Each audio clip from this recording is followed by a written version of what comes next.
in those facilities, we've also gathered a lot of intel that we could possibly use for the TDCJs as well too.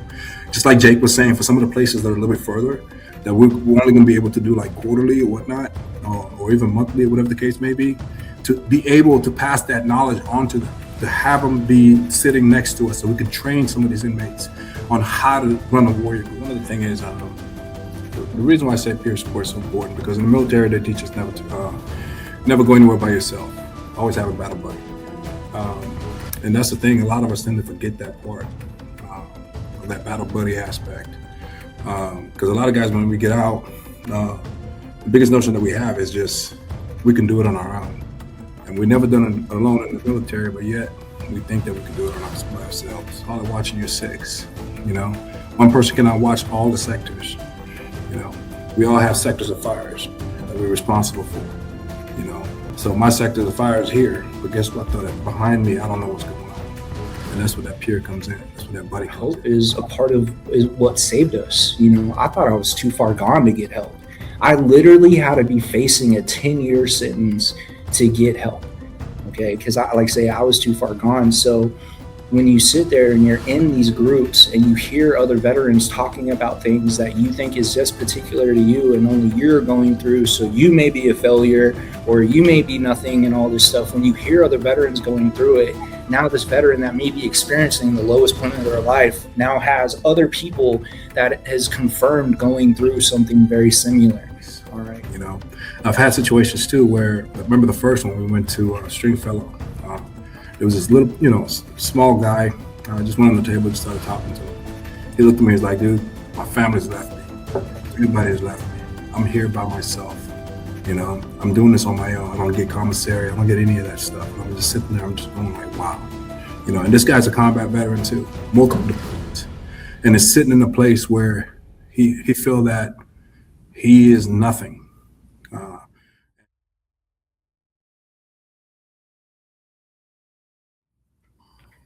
Hello and welcome back. This is Tatiana Santoyo with TPA Veterans Group podcast. We are here to honor our veterans, to uplift their voices, and provide real information that can help those behind the walls, those returning home, and the families who continue to stand beside them. So in today's episode, it's kind of like a piggyback on the first episode that we had with these awesome gentlemen here from PTSDUSA.org. Which is, what are warrior groups? So this conversation is about combat, trauma, brotherhood, healing, accountability, and the importance of having veterans having a safe place where they can speak honestly with people who understand what they've lived through. The PTSD Foundation of America describes its work as bringing hope and healing to veterans and families affected by combat-related post-traumatic stress through programs, outreach, advocacy, peer support, and crisis resources.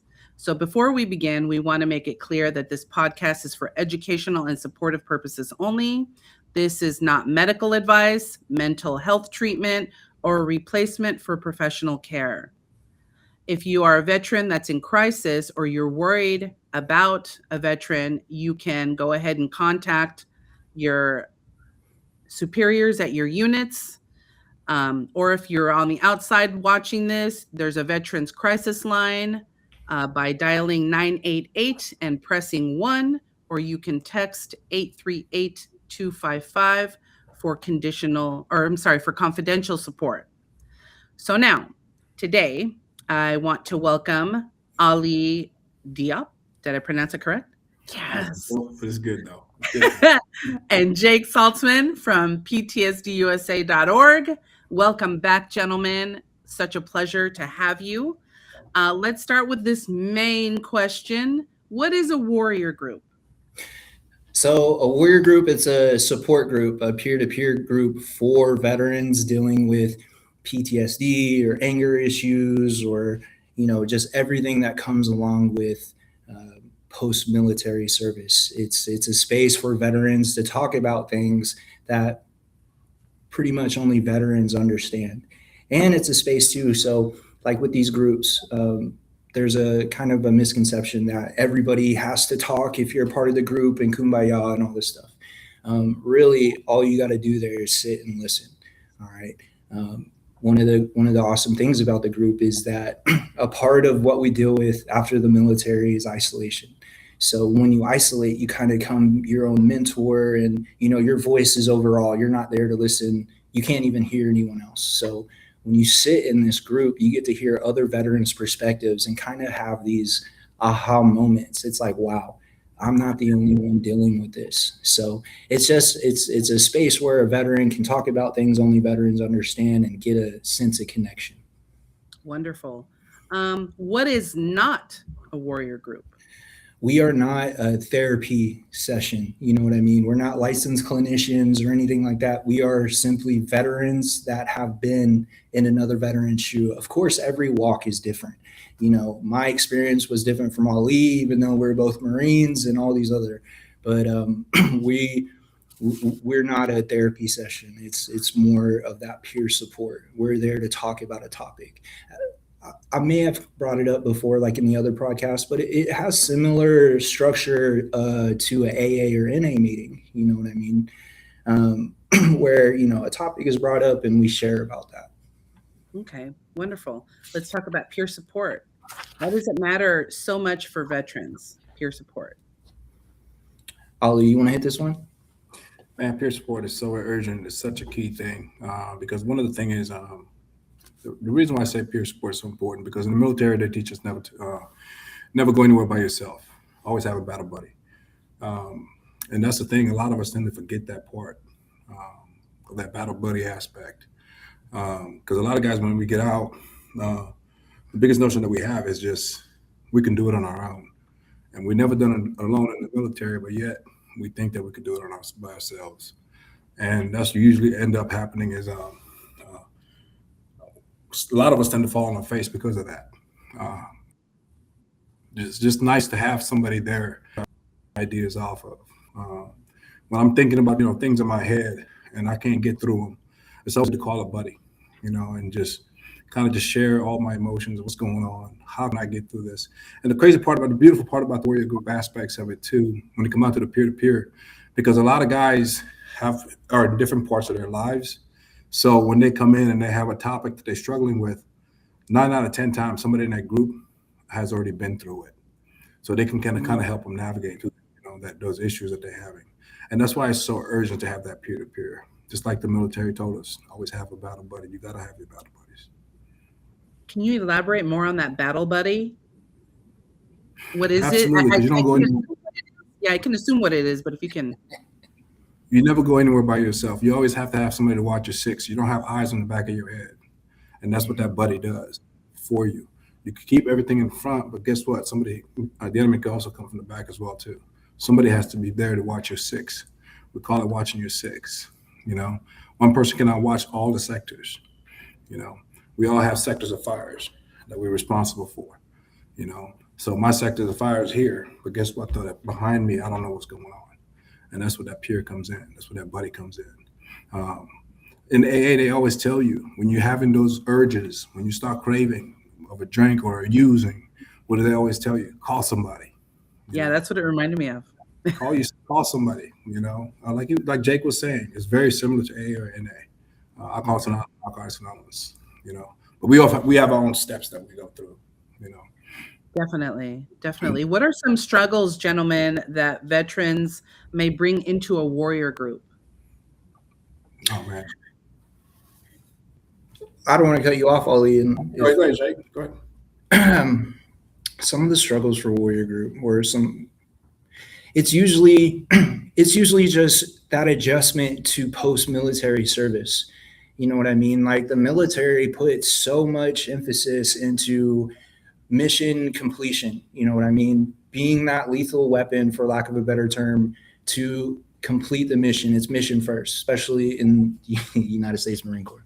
But there's no, like, what they put into you when you get out. It's your last month, you go to TAPS, you do a few classes, you turn in your gear, and that's it. So you could have gone through a year, 2 years of training, and then now there's this. So it's like, what do I do now? Of course, they kind of say, hey, don't forget, we'll pay for college and stuff like that. But, it's just that adjustment to afterlife and trying to deal with that. trying to fit in with civilians again. It's working with people again outside of the military. Like, there was a term in the Marine Corps I learned, which is that if the mind doesn't comprehend, the body will suffer. So that means when I get a new guy in and he's not, jumping on what he's supposed to do, we get to go PT and stuff like that. I can't PT my coworkers outside of the military, but that's just one example. So it's just that adjustment to life after the military. It's, what do I do now that I don't have this huge purpose on my shoulders anymore? How do I fill that hole in my chest? You know what I mean? How do I get back to that normal again? So it's sitting there, talking about certain things that we go through. And like, even for example, just some topics, what's been your biggest struggle since you got out of the military? Or do you believe that your PTSD or trauma, because I don't want to assume everyone has PTSD, do you think it's had an effect on your family? What is it? Or what keeps you up at night? Just little things like that. And it's a space where we could talk about it, because I was very lucky after I got out. I had a family that cared. I know not every veteran does. And, but it was so hard to talk to them, because I would attempt to, but how am I going to talk to somebody about getting blown up, or what I saw in combat, or even what I just saw in the military stateside, what I had to deal with, getting tore up, or, something like that. But if I'm in this warrior group with other veterans, no matter what branch it is, you can understand it, So, yeah, I feel like that's some of the things that come up for sure. Absolutely. Let me ask, in regards to, and I hear what you're saying, the adaptation from when you're coming home, but if you're dealing with in a warrior group with incarcerated individuals, and mind you, gentlemen who are out there watching this, who are incarcerated, they do go inside with permission behind the walls and guide you guys in these warrior groups. So not only are you dealing with an incarcerated individual who has PTSD from being in the military, but now they may have also a form of PTSD or PICS, which is called post-incarcerated syndrome, because they're behind the walls.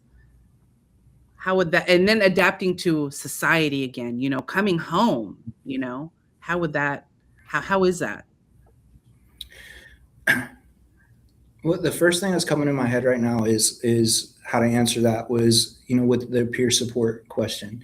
It's when these veterans are doing this group, in or out, especially those veterans that are in, now you're not only, there talking about what we've experienced in the military, but now you're in a group talking with other guys that are currently incarcerated, or, the reentry groups after as well, and be able to talk about that and really understand. You know what I mean? Ali, what do you have on that? I think as far as like the incarceration, what I've experienced so far, like especially going into some of these facilities, I've seen I tend to like watch people, and I tend to see exactly how they're responding to me.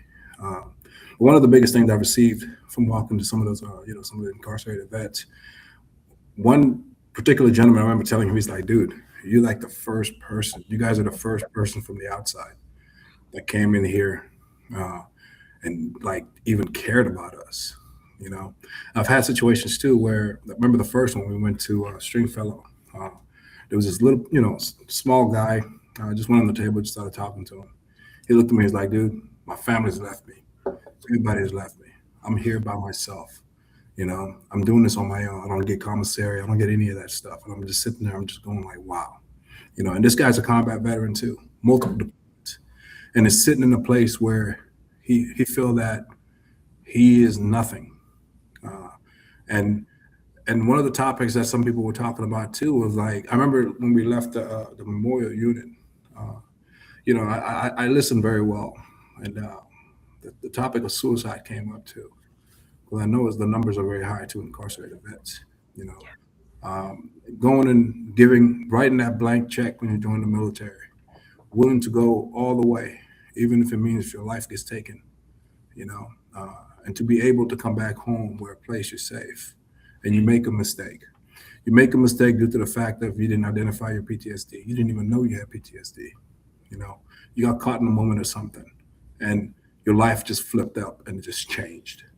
You know, and you go into a place where you feel like you are nothing. You're in the bottom of the, bottom of the barrel, and that hurts me in so many, many, many ways. Uh, and to hear that for some of those guys, man, like I tell those guys, man, every opportunity to give us a chance to even get in any kind of facility and come bring a little bit of hope, we will do it. Jake and I, we have a mission. Our mission is to take care of every veteran. In the military, they told us mission accomplishment and troop welfare. You know what I mean? The mission here is identifying the PTSD, finding hope for some of these guys. And our troop welfare, we don't leave a man behind. We're always going to bring hope. And everybody has a testimony, because some of those situations they're in, a lot of guys, one thing I realized about myself too in the past is my past is actually something that I utilize as a tool to reach others, based off my experiences. And that's how I've been kind of getting through other veterans because of my experiences, and my past is something I used to be ashamed of. I used to be angry about, I had all kinds of anxiety over, but now I'm using that as a tool, and I'm letting those guys know that they're still here. There's a reason why you're still here, just because you're incarcerated doesn't mean you can't be a combat multiplier.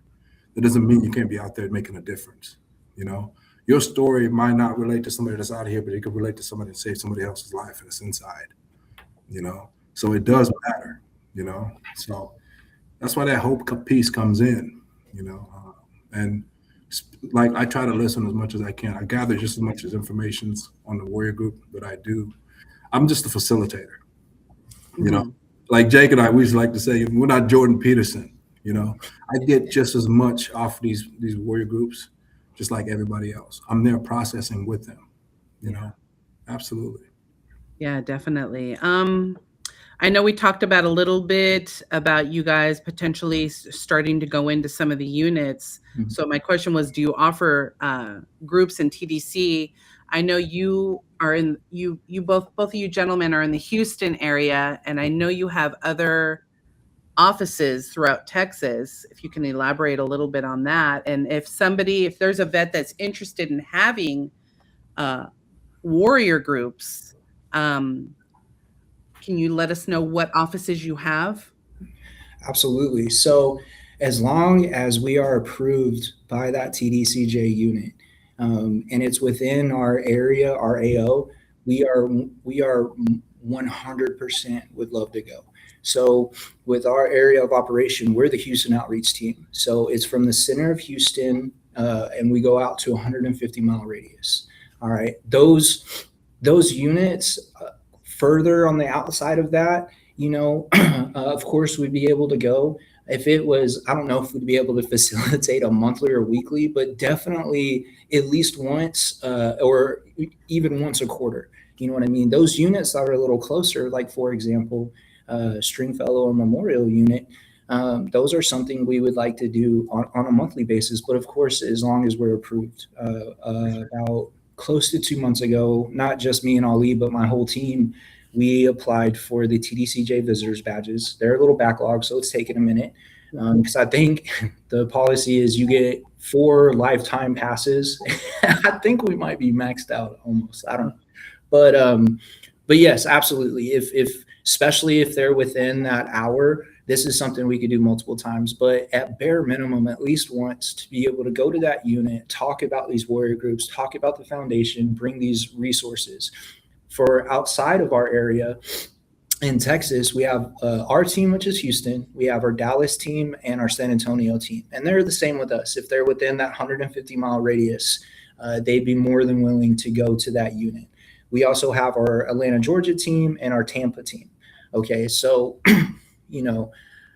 as long as it's within that area, we'd be able to go. We do have our national team, but our national team shares our office, so with the groups, as long as they're within the AO. But outside of that, because obviously that covers very little of the United States, that's something I was talking about earlier. That's why I was so stoked to be able to do this group, so we could at least talk about these warrior groups, because it's not like our group came out of nowhere. We based our group off a group, I'm sure from before we started. It's the same with AA and NA. What I want veterans to do is, kind of hear or listen through this podcast take how we do our group and have them create our own version. So I've been getting letters from all over Texas and across the nation since our last podcast about, either coming to camp, which if you're listening, that process is happening, or asking for information about PTSD, or, just a couple different requests.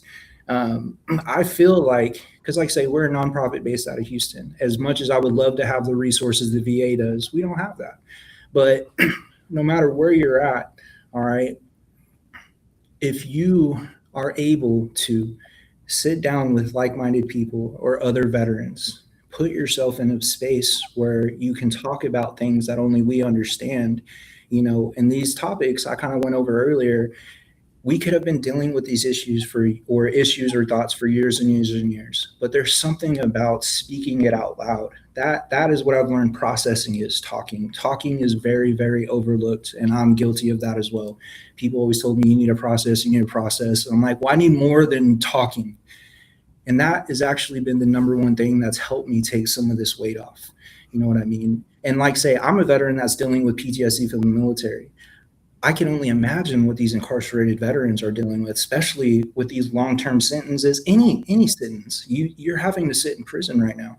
You know what I mean? So with you being able to find that core group while you're incarcerated to not only talk about that military, but what you're going through now, you now have a tribe of people that understand where you're coming from, and you're surrounded by guys that are kind of wanting to be a better version of themselves. And that's contagious because we're not meant to do this by ourselves. So I know you had asked about groups, but yeah, I hope I answered the question. No, that's good. And I like to add a little bit more to it too, because we have visions, because everything is new to us right now. It's everything we're observing, and we're trying to see all the possible ways that we can reach out to them. Like for example, we already have the jail. We have Harris County, Montgomery County, and we have Fort Bend County as well too. So those being in those facilities, we've also gathered a lot of intel that we could possibly use for the TDCJs as well too. Just like Jake was saying, for some of the places that are a little bit further, that we're only going to be able to do like quarterly or whatnot, or even monthly, or whatever the case may be, to be able to pass that knowledge on to them, to have them be sitting next to us so we can train some of these inmates on how to run a warrior group. And we can leave them all the paperwork that they need, show them how to find topics and whatnot. And also, after going to Harris County too, because now inmates have tablets. And we do have warrior groups that are on Zoom too. And if it was up to me, that's some of the stuff I'm looking at in the future, being able to have some of these, inmates also can jump in on some of these Zoom meetings if possible, because right now, the places that we're at, the impact that we're making, they're giving us more and more and more. And that's what we want. We want to have that opportunity to just come in there and just shine and just to show how powerful warrior groups are, and we're excited. We're learning as we're going, and we're just trying to gather as much intel as possible. Definitely. In regards to the Zooms, I know that with the warden's approval, he can possibly maybe an education center approve some type of satellite connection there for them. I'm hoping. I'm hoping if you guys are not able to go in, so for all the incarcerated individuals, if you guys would like a warrior group, I will go ahead after this podcast and post the different office addresses. Is that okay, or do you prefer everything to go to you, Jake? No, that would be great. What I would be able to give you is every address and contact info for these veterans to reach out at bare minimum, at least, because I know snail mail sucks, but every letter I got, it's got to me within 4 days, no matter where it's at. Okay. And I could also, I have a PDF of the structure of a warrior group, from beginning to the readings, to the rules, to the check-in, to the topic. I'll be able to share that too. So if you'd like, I can upload it as well. Oh, awesome. Is that the one that you shared with me before? I believe so. Yeah. I like an itinerary? Yeah. Okay. Yeah. I can go ahead and upload that with this. One question is faith and hope and healing a part of these warrior groups? Faith-based. Oh, absolutely. I mean, it's honestly our core values, with I think, of course, faith, we're a faith-based organization, faith-based and Christ-centered, but it's not something that's required. It's not something we try to cram down people's throat. What we try to do is build veterans in mind, body, and spirit. And spirit is who that veteran believes their higher power is, no matter who that is, their personal, loving, and caring God. It's just with us, it's Christ-centered because especially with the faith aspect, of course, like say Alia talked about the battle buddy earlier. All right, unfortunately, even either during incarceration or after, they may not always be there for that 2 o'clock call, but their higher power will always be to be able to have that conversation. There's more I can, more with that, but just that's what pops up with that. But with the hope, we don't believe anybody is beyond hope. And I don't want to speak for Ali, but I think he can relate, especially with us coming to camp. That hope is a part of is what saved us. I thought I was too far gone to get help. I literally had to be facing a 10-year sentence to get help.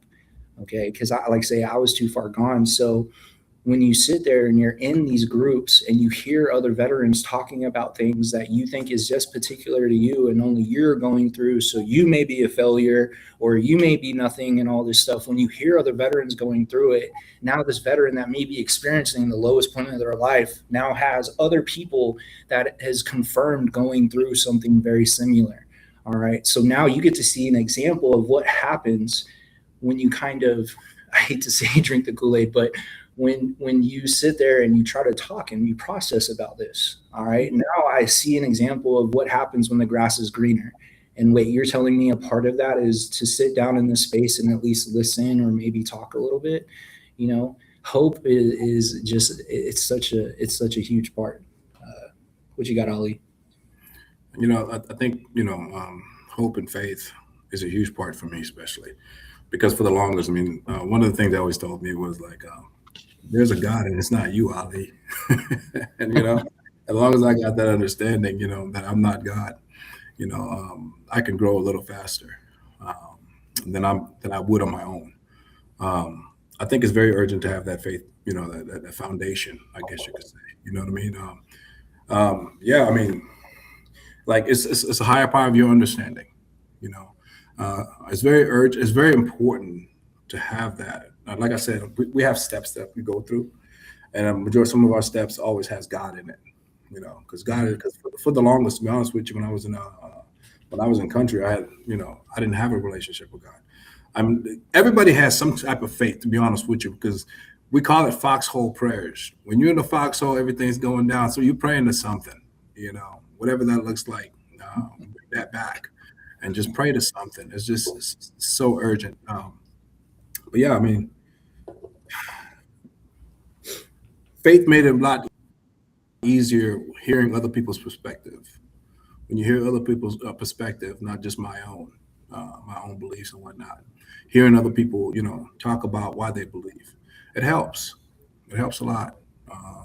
And just seeing two people of faith that are just going through life a lot easier than people that don't, just leaning on your own understanding. I did that for a long, long time, and it got me in places that were not places that I really wanted to be in. But it was part of my journey, but once I found that faith piece, it was a huge part, and it still is a huge part. I pray to my God every day. There's a lot of things, even this cliche, my sponsors made me, do certain things to lead more towards God every day. And when I do, I have a lot more peace.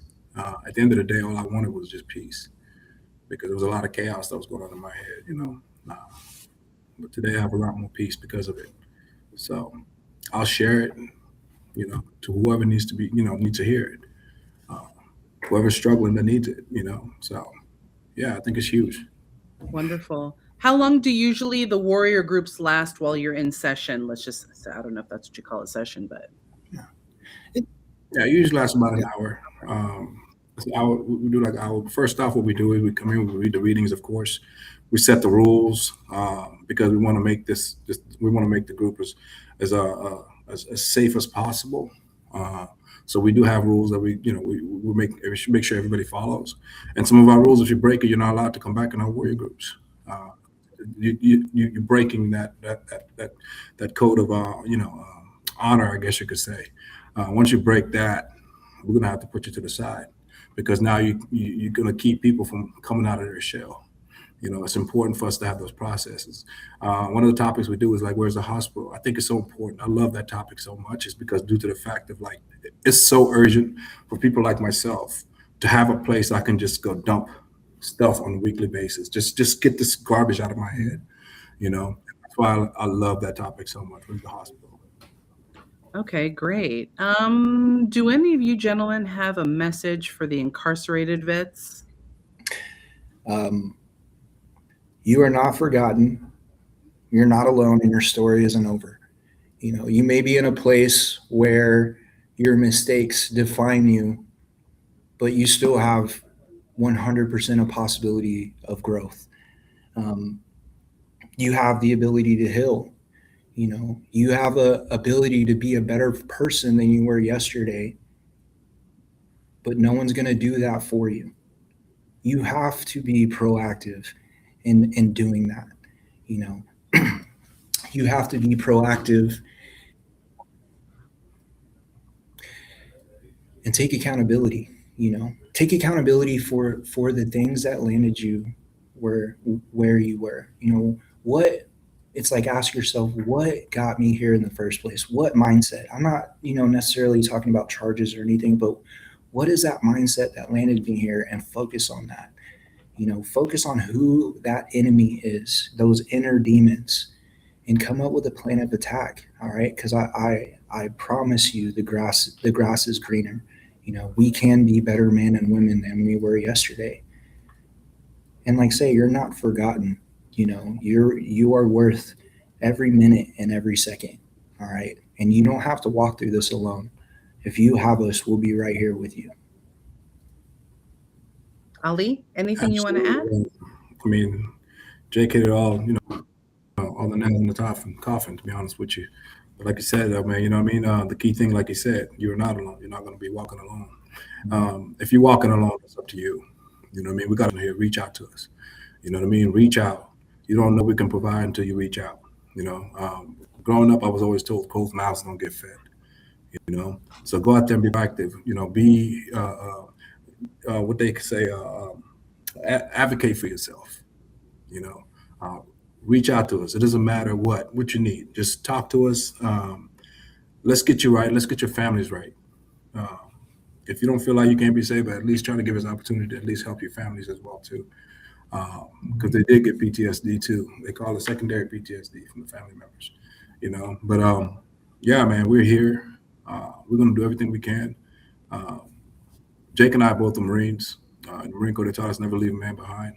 If they gave us any opportunity to go in any facility, we're going to kick the door and we're going to come in there. We're going to provide the stuff that we got. You're not alone, and you are not forgotten. We love you. If nobody told you they loved you, we love you. And we're going to keep coming back. Yeah, thank you for that. Gentlemen, you guys are nationwide, right? Yeah. Yes.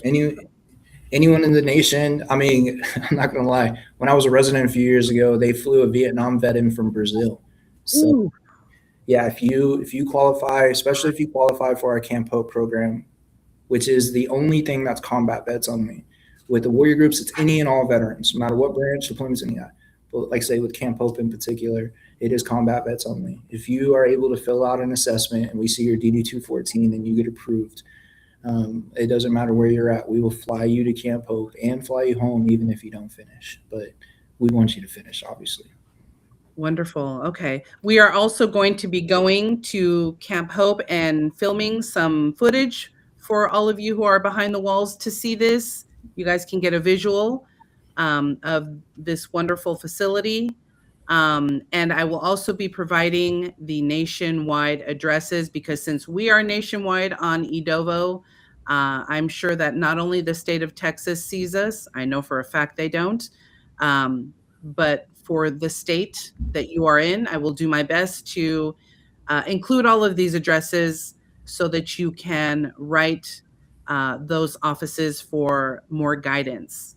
And I want to thank you, gentlemen. Today we talked about warrior groups, PTSD, peer support, accountability, family support, reentry, and the importance of veterans having a safe place to heal.